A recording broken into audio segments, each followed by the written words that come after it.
இஸ்லாமிய அடிப்படையில் பூனை என்பது தூய்மையான மிருகம் என்று நபி முஹம்மது ஸல்லல்லாஹு அலைஹி வஸல்லம் அவர்கள் கூறியிருக்கிறார்கள். அபூ ஹுரைரா ரலியல்லாஹு அன்ஹு அவர்கள் அறிவிக்கிறார்கள், நபி ஸல்லல்லாஹு அலைஹி வஸல்லம் அவர்கள் கூறினார்கள், பூனை ஒரு தூய்மையான ஜீவி.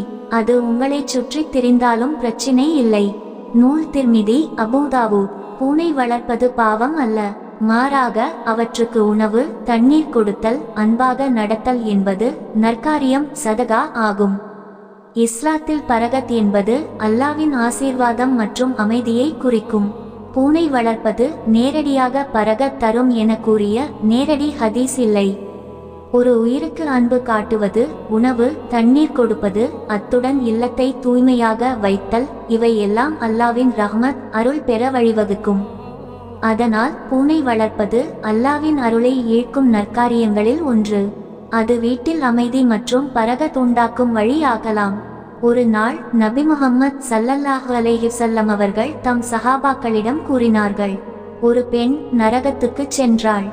காரணம், அவள் ஒரு பூனைக்கு உணவும் தண்ணீரும் கொடுக்காமல் கட்டி வைத்தாள். அது பசியிலும் தாகத்திலும் இறந்தது. நூல் சஹீஹ் புகாரி.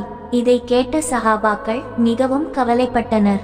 பின் நபி ஸல்லல்லாஹு அலைஹி வஸல்லம் அவர்கள் மேலும் கூறினார்கள், மற்றொரு பெண் ஒரு பூனைக்கு தண்ணீர் கொடுத்தாள். அவள் தன் செருப்பில் தண்ணீர் ஊற்றி அந்த பூனைக்கு குடிக்க வைத்தாள்.